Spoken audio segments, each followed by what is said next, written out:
जाजपुर जिला दशरथपुर ब्लॉक भेलंग ग्राम अवस्थित प्रसिद्ध शैवपीठर पहली आलती ठारू संध्यार नैवेद्य पर्यंत सबुथिरे थाए स्वतंत्रता। प्रति सोमवार भोलेनाथ दर्शन पाई हजार हजार भक्तों भिड़ देखा मिलता है। प्रत्यक्ष देवता मानी दैनिक शताधिक श्रद्धालु धाई आसी थांती बाबा दर्शन पाई। मात्र एही पीठ को प्रशासन अणदेखा करा जाउथिबा होइछि अभियोग। देखिबा स्वतंत्र रिपोर्ट।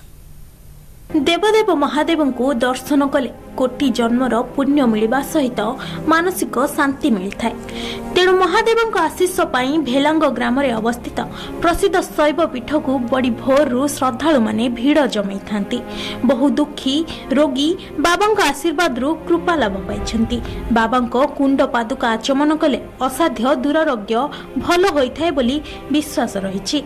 मात्र दीर्घ वर्षर पुराणा एही मंदिर को काहारी निघा नहीं। एही शैव पीठ को प्रशासन तरफ अणदेखा करा जाउथिबा अभियोग होइछि।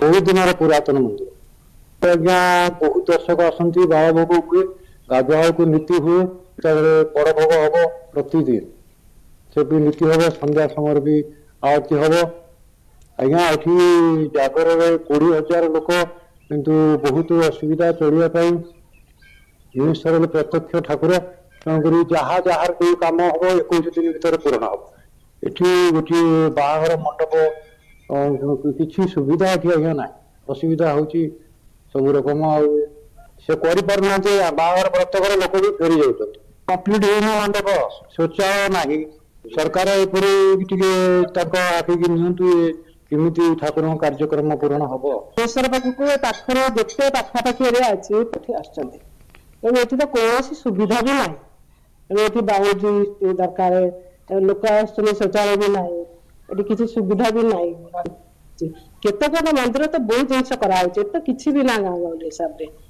तो सबकि दरकार अच्छे किसी भी तो कराने सुविधा से सरकार दिंता तार गाँ लोग तो किसी उपकृत होता। महादेव दर्शन लाभ करने वर्षक 12 मास एठाकू भक्त और श्रद्धालु सुह छुटी थाए।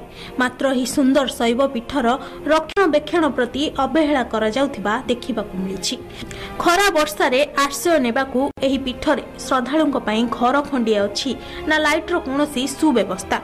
सेपटे पाचेरी नथिबारु गाई गोरु छेली मेंढा कुकुर इत्यादि अबाध प्रवेश रही। कौनसी मौलिक सुविधा नथिबारु भक्त और श्रद्धालु बहु असुविधार सम्मुखीन होउछंती।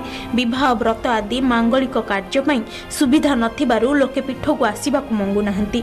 मंदिर हम तो मु 3 पुरुषरु सुनी आछि किछि व्यवस्था नाही। हमर जे मंडप आइछि गाथार दरकार मॉडल लैट्रिन दरकार रोसई घर सब किछि सुविधा दरकार छी तो सुविधा है नहीं।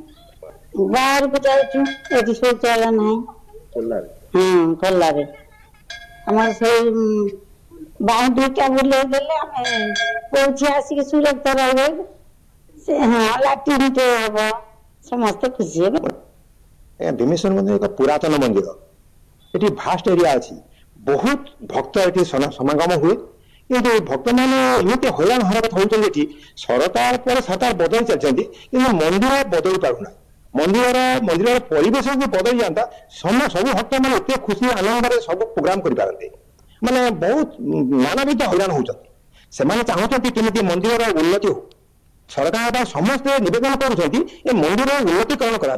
निर्वाचन समय आसिले शैवालय उन्नतिकरण पंचायत स्तर उपर महला नेता पर्यंत समस्त अनेक प्रतिश्रुति मिले किंतु भोट सरीगले समस्ते भूली जाती बोली कहिसेंती स्थानीय लोके। उन्नतिकरण पई ग्रामवासी सरपंचक ठारू आरंभ करी जिला प्रशासन पर्यंत समस्तक निकटरे गुहारी जणाइथिले मध्य केही कर्णपात करुनाहंती। एणु बाध्य होई ग्रामवासी मिलित उद्यम रे मंदिर रे रंग देबा बेढ़ा परिष्कार रखिबा और भक्त मानकर असुविधा न हेबा पई विभिन्न पदक्षेप नेबा भली कार्य तुलाइछंती।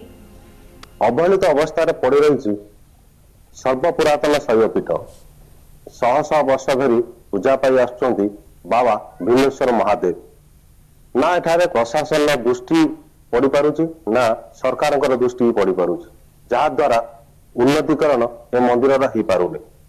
दूर दूरांतर आसुथिबा 100 भक्त नाना असुविधार सम्मुखीन होउचंती। भक्त मैंने जहाँ दाबी करते आप शुणुते जे एठारे उन्नतीकरण हवा निहाती आवश्यक तेज दूर दूरांतर आसुवा भक्त मैंने जो असुविधार सम्मुखीन होती समाधान हो पारता। एबे देखा बाकी रहा खबर प्रसारण पर प्रशासन बा सरकार केबे उन्नतीकरण यार कर जाजपुर दशरथपुर मनोज कुमार दास, एनडीसी टीवी।